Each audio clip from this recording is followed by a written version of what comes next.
How you doing, class? It's Uncle Larry coming at you with Homeskoolin number 64. I got my old Cleveland WMMS radio station shirt on, the old Buzzard. Man, I've been gone from Cleveland for so long, I don't even know if the Buzzard's still around. Is it? I have no idea. But man, I used to listen to it all the time growing up. Also got my Mapco coffee here. Remember that one? It's a southern, fueling station. There's Mapcos everywhere in Nashville. I got the Bird back again because it was just so much fun to play it yesterday, and you guys were very kind with the comments. Seemed like the Bird went over real well, so I thought I'd show another side of it, a little mellower side. Doesn't always have to rock and roll, but yeah, I'll show you that riff in a minute. I got some good stuff in the viewer comment bin for you guys. Let's see. One guy said, "Hey Tom, how long does it take you to come up with your jams?" Well, it depends, like sometimes I'll work a long time on stuff to get a loop together, but sometimes I just play. Like yesterday, that rock and roll thing I did, that was pretty much off the cuff, just a one shot kind of thing. This little bit here I just worked out, it took me about 20 minutes to come up with that. Goof around a little bit, and just try some stuff. I just play something until play stuff until something sounds good to me and catches my ear, because I'm bored with most of my playing, so I'll like, fish around until I find something new, or at least that sounds new to me. I think that's probably what we all do as guitar players. But yeah, if I stumble on a little chord progression or something that I think sounds cool, I'll try to make the most of that and develop it a little bit, Another guy said, oh, actually, my dear old friend Dan Baird, little Danny from the Georgia Satellites. You guys remember him? He's a Nashville boy. He said, little Tommy, you're very correct in protecting what is your intellectual property. Anyone bitching about your actions has more than likely never been or never had anything hijacked. Permission first, people. It ain't like Uncle Larry is hard to get in touch with. Well, thanks, Dan. Appreciate that, man. Yeah, it's been quite the ordeal. There's been a lot of people come over from Dave's channel, Blue Collar Logic, you know, and most of them have been very cool. There's been a few who have been very irate, which I don't understand, you know. I don't understand why they're irate. Dave even went and said that he made a mistake, so why am I to blame? I just don't get it. But anyway, along those lines, another guy said, "Little Tommy, I'm envious of your gracious manner with negative commenters.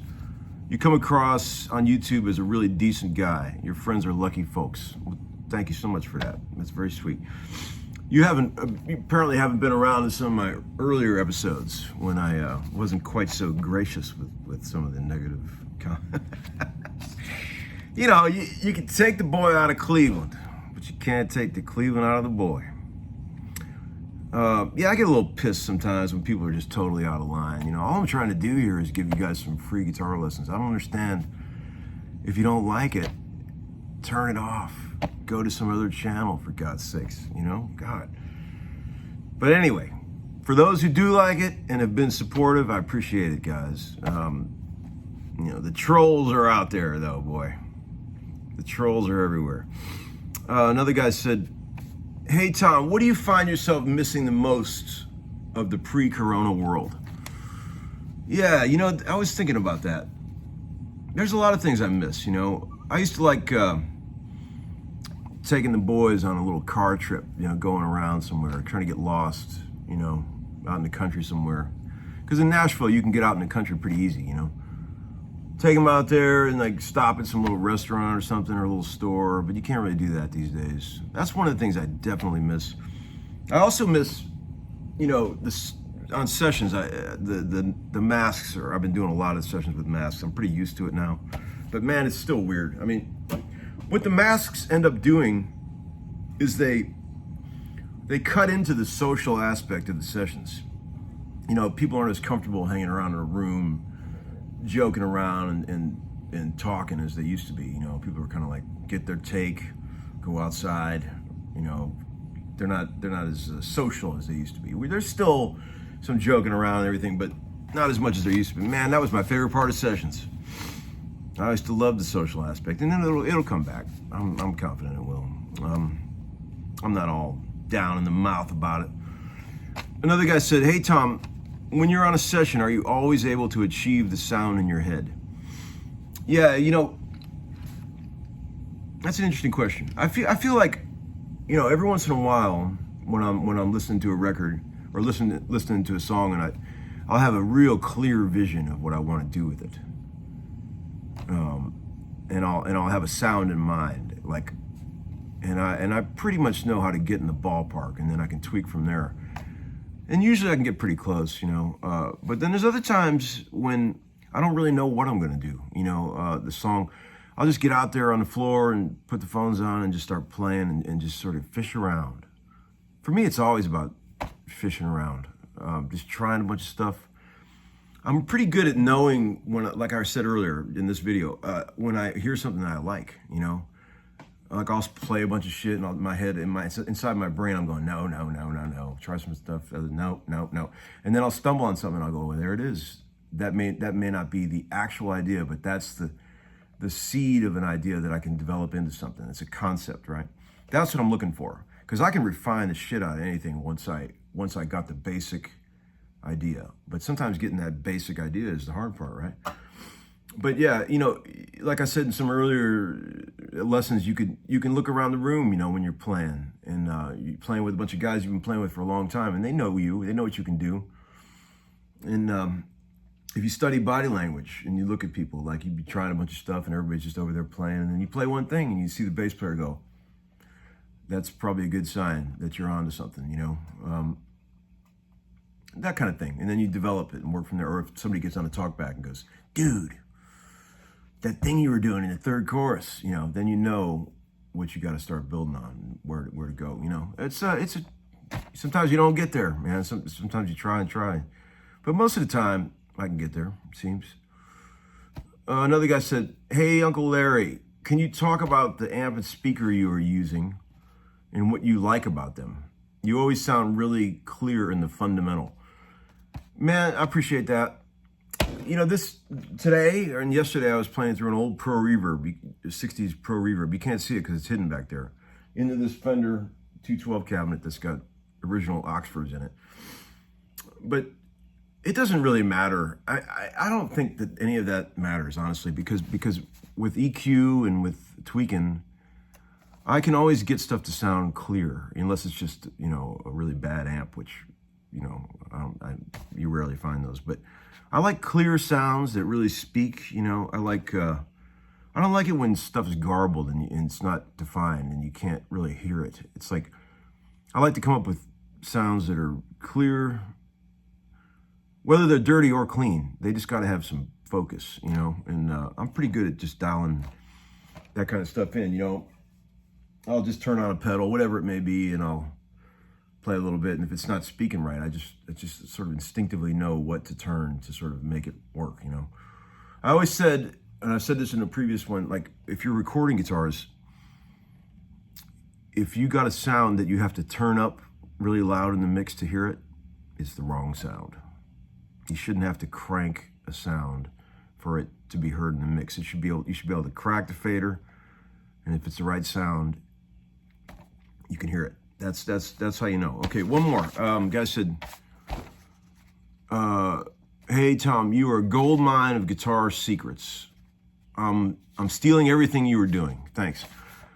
Totally cool, man. Steal away. That's what this is for. I've amassed a giant library of useless information here for you guys, and steal whatever you like. But here's the thing: keep in mind, you got to be careful when you steal stuff, because if you don't do it right, everyone knows what you're stealing. How do I explain that a little better? Let's see.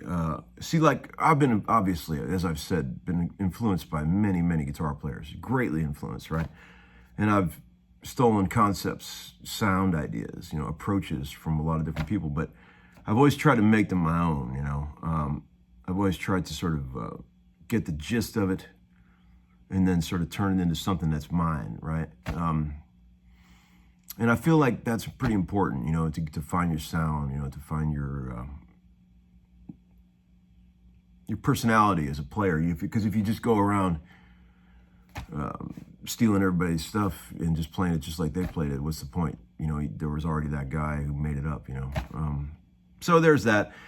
Yeah, sometimes I'll see people doing things that are so reminiscent of another guitar player that I wonder why that person's even doing that. Like, oh, by the way, I forgot to show you this. Look what showed up in the mail yesterday. I'll get back to that in a minute. Can you imagine the excitement when I open this package with a certificate that's made out to Uncle Larry from Brother Sam? Oh man, imagine the excitement. I felt like a little kid, or like Ralphie in the Christmas Story when he got his Red Ryder shotgun. Okay, here's that riff, okay? And last thing on that, what I was just saying. You gotta sound like you. So don't, like, we already got Derek Trucks. We already got Jeff Beck. Pick a iconic guitar player. You can't just rip off their stuff. You can't, because then every time you play anything, everyone's gonna go, yeah, cool, sounds like Derek Trucks. Yeah, cool. As soon as you use the wang bar like Jeff Beck does, you're automatically ripping off Jeff Beck, whatever. Just do your own thing, man. Try to do your own thing, try to get a sound, That's why I do all the unorthodox things that I do and the unusual stuff, because I'm just trying desperately to sort of create my own voice in guitars, right? Whether I'm doing it or not, I have no idea. You guys tell me. But here's the riff I was showing you, okay?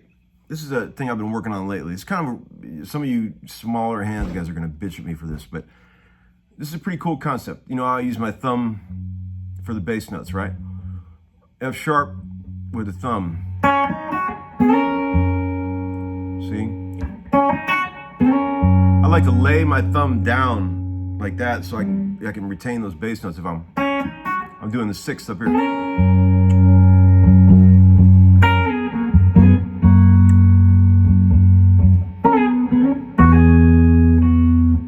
That's E. Check that out. That's B major. That's E major over B, using 3 strings only. And then to A, to a B over E. I mean, you could think of that as the E major 7. F sharp 7.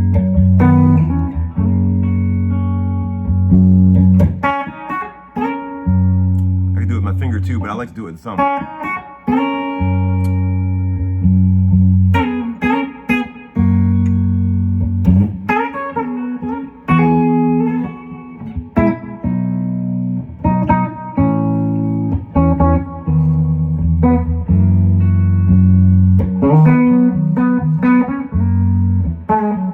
That goes up to G sharp minor.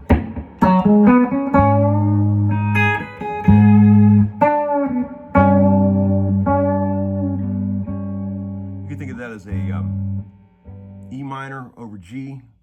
You could also think of it as a G sharp 5.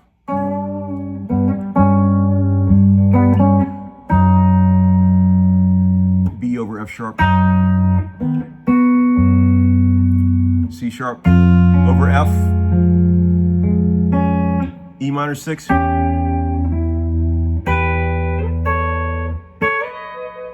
B major. It's pretty complicated shit, but that's for more advanced players out there, that stuff right there. But that's just some chord leading stuff for you. Little few ideas.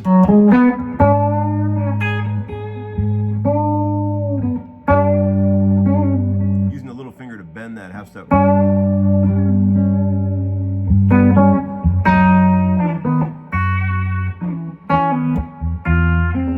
F sharp, F over C, C sharp over F. E minor 6.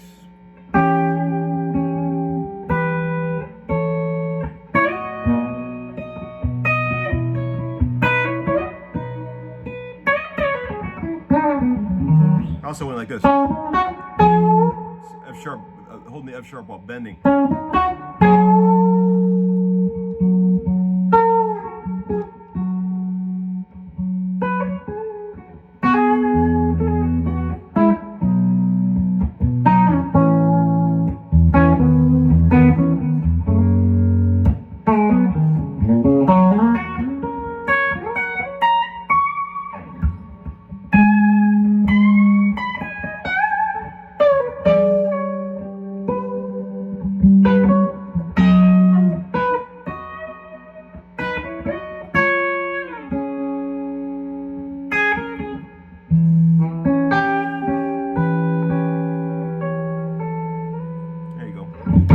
Just a few chord ideas for you, cats. Thanks a lot for everything, guys. Thanks for hanging with Uncle Larry during the misunderstanding with dear brother Dave, which has all been worked out, so we can move on past that. All right, cats. Talk to you soon. Bye.